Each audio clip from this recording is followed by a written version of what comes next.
तो जी लोग पसंद करते तो बाबा के भोंदूगिरी से, और बाय एंड लार्ज जितना भी एजुकेटेड क्लास है वो उससे जानता है। ग्रामीण क्षेत्रों में सेक्टर वाइज ये बाबा का भी, जैसे खैनी और गुटके का एरिया है कि कोई गुटका कहाँ फेमस है, कोई गुटका कहाँ फेमस है, ऐसी बाबाओं की प्रैक्टिस का एरिया है। कोई बाबा ये छतरपुर और उसके आसपास के इलाके का बाबा है, कोई बाबा एक आध वहां पे पंजाब में तो आप पूरा एरिया बटा हुआ है। कोई बाबा आता है जिसका एक इंदौर और आसपास की, इसमें दो दो शहरों में बड़ा उसकी प्रैक्टिस चलती है। कोई महिलाएं हैं जो कथावाचक है, ये कथावाचक कब बाबा बन जाती है पता नहीं पड़ती। ये बड़ी थिन लाइन है इनके बीच में। ये कथावाचक करके पहले अपने वाणी से लोगों को प्रभावित करते हैं, और फिर धीरे धीरे ये उनकी समस्याओं का निदान करते हैं, और फिर ये दिव्य शक्ति प्राप्त हो जाते हैं।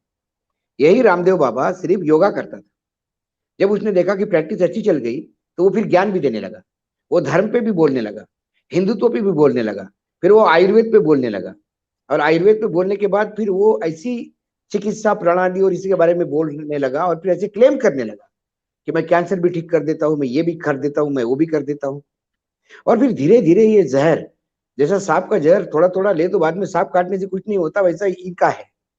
तो ये जो शुरुआती से, इसलिए मैं बोलता हूँ कि कथावाचक ये बाबा कब बन जाते हैं। हमारे यहाँ कथावाचक वाचक होता है, वो बाबा नहीं। हमारे यहाँ वारकर परंपरा है महाराष्ट्र में। वारकर परंपरा में कोई उम्र का लिहाज नहीं होता। जो वारकरी आपके पास है वो आपके चरण छूता है और आप उसके चरण छूते हो। हमारे यहाँ जो कीर्तनकार है, वो जब आता है कीर्तन करने, तो जिसके पास वो तंबोरा होता है, एक तारा गले में टंगा हुआ, वो एक तारा जब वो स्वीकारता है तो सबसे पहले जिसके हाथ से स्वीकारता है उसके चरणों में मस्तक रखता है, भले ही वो उसका शिष्य हो। ये परंपराएं हैं। ये परंपराएं इसलिए बनाई है कि उनका दिमाग ठिकाने पर रह जाए। वो बाबा नहीं बने, वो भगवान नहीं बने। संत ज्ञानेश्वर कभी भगवान नहीं बने।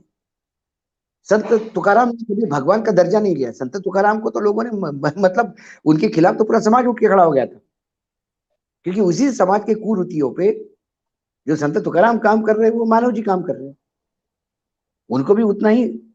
लेकिन अब समय बदल गया है, इसलिए लोग उनके साथ हैं। मैंने कहा भी था आपको कि नागपुर शहर की तासीर अलग है।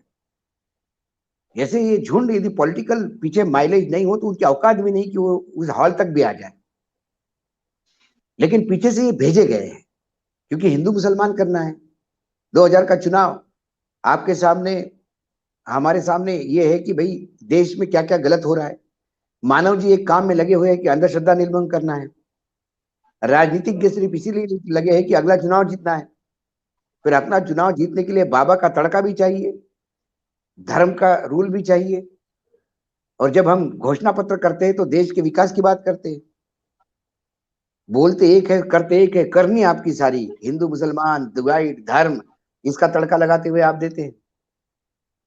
मतलब हलाल मटन खाए या झटका मटन खाए, इस पे यदि विवाद हो सकता है और प्राइवेट मेंबर बिल आ सकता है कर्नाटक के असेंबली में, इससे ज्यादा दुर्भाग्य इस देश का नहीं हो सकता। और ये हो रहा है, क्या पहना क्या नहीं पहने इस पे यदि विवाद हो जाए और सर्वोच्च न्यायालय के सामने ये विवाद हो कि ये पहने कि नहीं पहने, ये क्या बात है। महात्मा गांधी ने देखा कि इस देश के लोगों को पहनने को कपड़े नहीं, तो उन्होंने कपड़ों का त्याग कर दिया। तो आज आज के डेट में सिर्फ लंगो मतलब दो वस्त्र पहनने वाला आदमी महात्मा गांधी नहीं होता। महात्मा गांधी के विचार वैसे थे, इसलिए उन्होंने वस्त्र त्यागा था। वस्त्र त्यागने के कारण महात्मा गांधी महात्मा नहीं बने थे। ये देखना है। या भगवा पहनो तो भगवा रंग हो गया तो बस पठान का गाना निकलवा दिया। बिकनी पहनने से भगवे का अपमान होता है। अरे कहां से अपमान होता है? ये भगवा तुम्हारे बाप का है, किसने कहा तुम्हें? एक रंग है वो प्रकृति का दिया हुआ। मतलब कल इंद्रधनुष दिखे और वो किसी मुसलमान के घर पड़े तो आप बोलोगे कि अरे भगवे, वो इंद्रधनुष में भगवे की छटा मुसलमान के वो मस्जिद पे पड़ी, भगवा भ्रष्ट हो गया। ये कहाँ का सोच है? ये इसी के खिलाफ लड़ना है, और इसके लिए लोग हैं। आज उस मतलब उस शास्त्री के खिलाफ बहुत लोग बोल रहे हैं, मजाक भी उड़ रहा है उसका।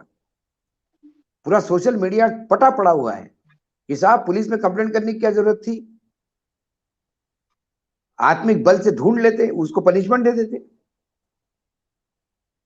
तस्त लगवा देते उसको, पेट पकड़ के आ जाता आपके दरबार में। कि साहब ठीक करवा दो, गलती हो गई मेरे से। लेकिन आपको भी डॉक्टर लगता है दवाई आने पे। और कोविड के पीरियड में तो दिखा दिया ना संतोष जी, मंदिर बंद थे और अस्पताल चालू थे। लोगों को भगवान अस्पताल में दिखाई देने लगे थे। और जैसे ही कोविड खत्म हो गया, संकट खत्म हो गया, फिर पे लग गए हम। और तुरंत अब उसके बाद हम मथुरा भी करेंगे, काशी भी करेंगे, लग गए काम पे हम। और आज सीएजी की रिपोर्ट है, रोंगटे खड़े कर देने वाली रिपोर्ट है, कि हमारे देश के जो सैनिक है जाबाज, जो साइचीन में रहते हैं, ना उनको गॉगल दिए जा रहे हैं, ना उनको 4 साल से शूज खरीदे जा रहे हैं, शूज रिसाइकल करके पहन रहे हैं। और सबसे बड़ा काम, जितनी कैलोरीज उनको मिलनी चाहिए उस अल्टीट्यूड पर रहने के लिए माइनस टेम्परेचर में, जितनी रिक्वायरमेंट है उसके मात्र 18% उनको मिल रहा है। फिर भी इस देश के सुपूत है जो डटे हुए हैं इस देश की रक्षा करने के लिए। और हम मंदिरों पे पैसा खर्चा कर रहे हैं, हम बड़ी बड़ी पार्लियामेंट बनाने के लिए खर्चा कर रहे हैं, लेकिन जूते खरीदने के लिए पैसे नहीं, दस्ताने खरीदने के लिए पैसे नहीं। ये सीएजी की रिपोर्ट है जो आज सबमिट हुई, ये वस्तु स्थिति है। और इसे रेखांकित करना होगा, तब जाके लोगों का मोह भंग होगा। हमारे यहाँ काउंसिलिंग नहीं है। हमारे यहाँ लोग बहुत ज्यादा परेशान हो जाता है तो आदमी कुंडली लेके भागता है। क्यों जाता है कुंडली लेके? क्योंकि उसका निदान देने वाला कोई नहीं, कोई उसको समझाने वाला नहीं। क्योंकि अपने परिवार के न्यूक्लियस परिवार, पहले पूरा कंबाइंड परिवार रहता था। बहुत सारे सामाजिक दृष्टिकोण से इसको देखना होगा। कंबाइंड परिवार होता था, एक की नौकरी गई छोटे की, पूरा परिवार उसको संभालता था कि चिंता मत कर, लग जाएगी, पूरा घर है तेरे साथ, 2 महीने बिना जॉब का भी रहेगा तो कोई प्रॉब्लम नहीं है। कंबाइंड फैमिली थी। आज मतलब कल महाराष्ट्र में 7 लोगों ने आत्महत्या की, पति पत्नी, लड़की, दामाद और उसके 3 बच्चे, पुणे जिले में नदी में कूद के, भीमा नदी में, क्योंकि आर्थिक विवंचना थी। काउंसिलिंग नहीं है, कंबाइंड परिवार नहीं है, बहुत सारी चीजें हैं जिसको हमें ध्यान देना होगा।